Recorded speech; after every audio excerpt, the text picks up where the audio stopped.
Good morning. Sunday morning. It's been basically a week with no footage.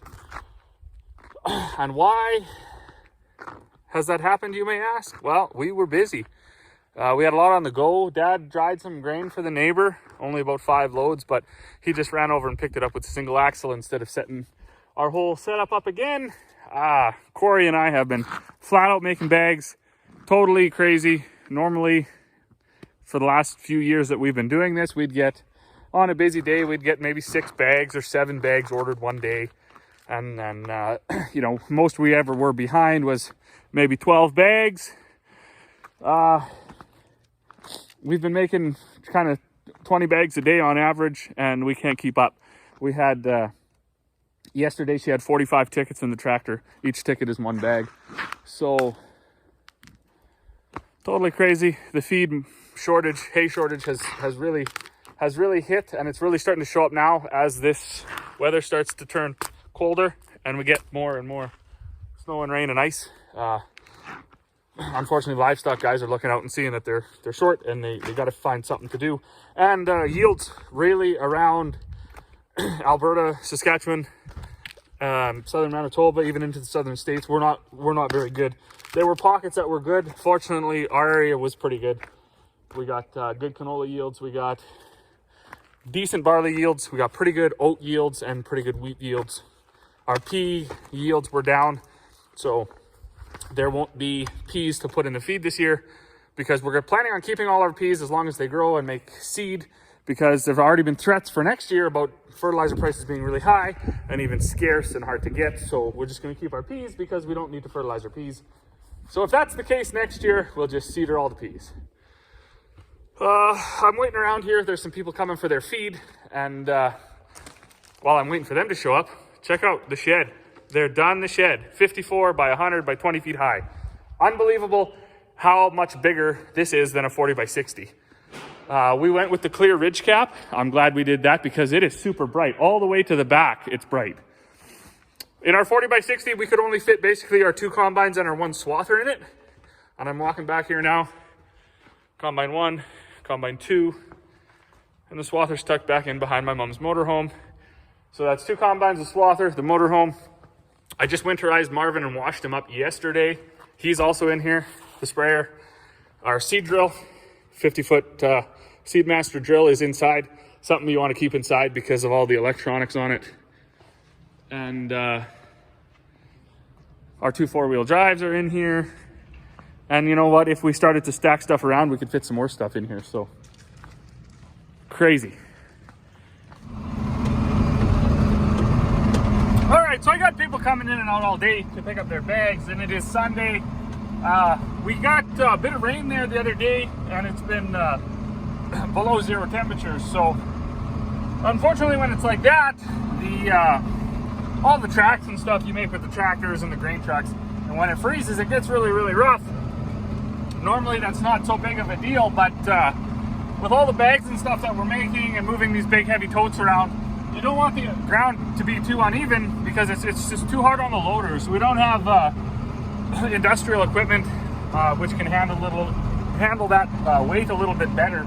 We just have that Case 580 backhoe and then this John Deere tractor. So when you start moving around 2,600 pounds and the ground's uneven and you're going over ridges and stuff, it adds a lot of stress to the loaders. So we try to keep it as smooth as possible, and that's why I have that grader blade that I drag around to float the yard. And I flip that upside down, and it does a nice job. But one thing, once the ground freezes and gets hard, I flip it back over the other way, and it'll actually cut into those ridges. So it's a little heavier pulling, but it will actually break up the ice and do quite a bit better job smoothing out these frozen ridges. So I'll drag this around for an hour or 2, just do the yard down here, maybe a couple passes up by the bins, and then I'll flip it back over to the smooth side and then level out the yard that way. Well, good afternoon. It's about 3 o'clock. I stopped floating the yard. I stopped right here. I wanted to come up and feed these critters.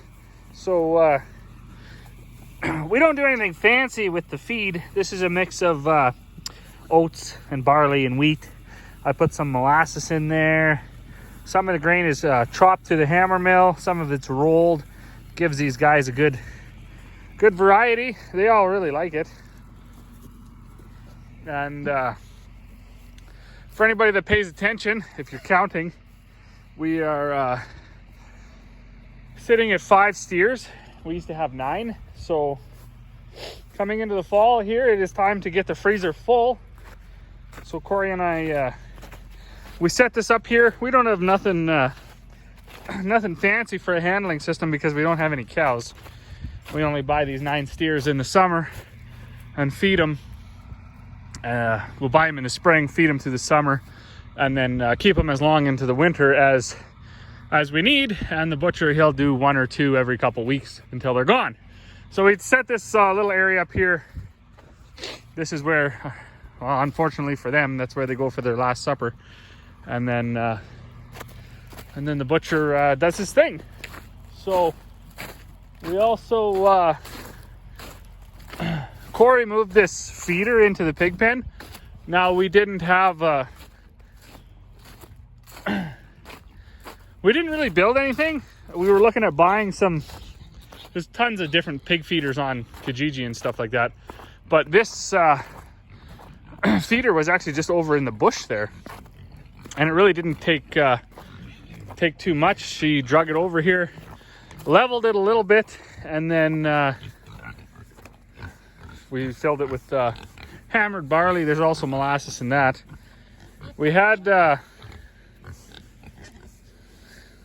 oh, there's 10 pigs. We had 5 pigs, and when we found out, actually, with all the interest there was in pork, that wasn't going to last, so we ended up getting 5 more. That's why they're different sizes. This water, it's just the same as the cattle ones, except for we dug this one down into the ground so these little piggies could drink out of it. So it has a float, fills itself. I didn't know exactly how this power was run to it.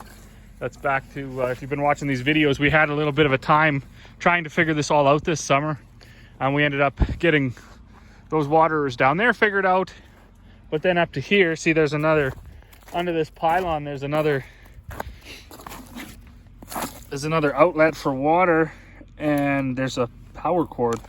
No power to it. I took this handle off because the cows kept turning it on. This most likely will freeze and crack this winter. There's not a lot I can do about it. I'm not going to build a box around it or anything.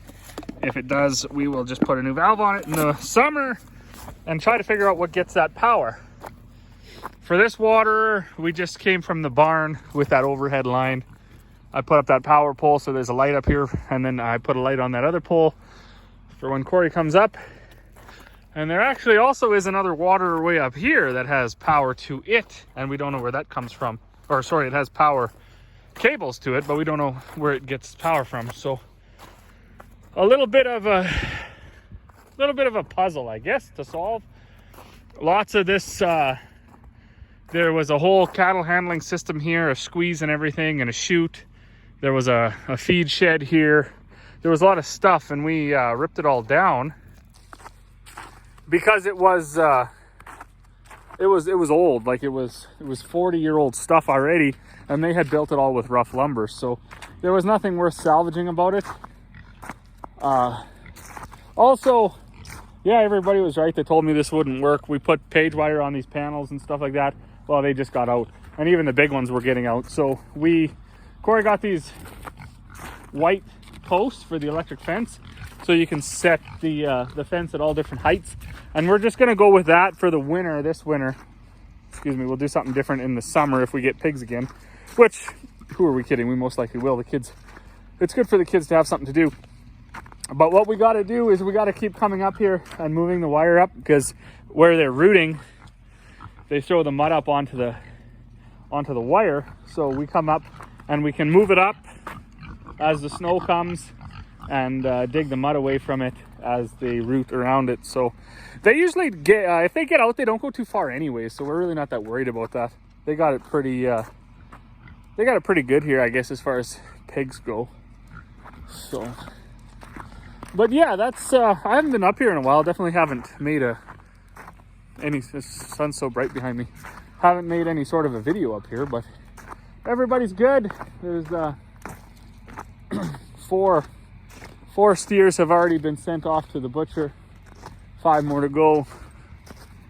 I think even these horses are going to end up not going to the butcher, but they're going to end up going to some different homes because it's not our thing anymore. Corey rode for a while, and then once the kids come along, we did get him this pony, and we got busy with other things, or doing our feed business and stuff like that. It just got away from us. We didn't have time anymore to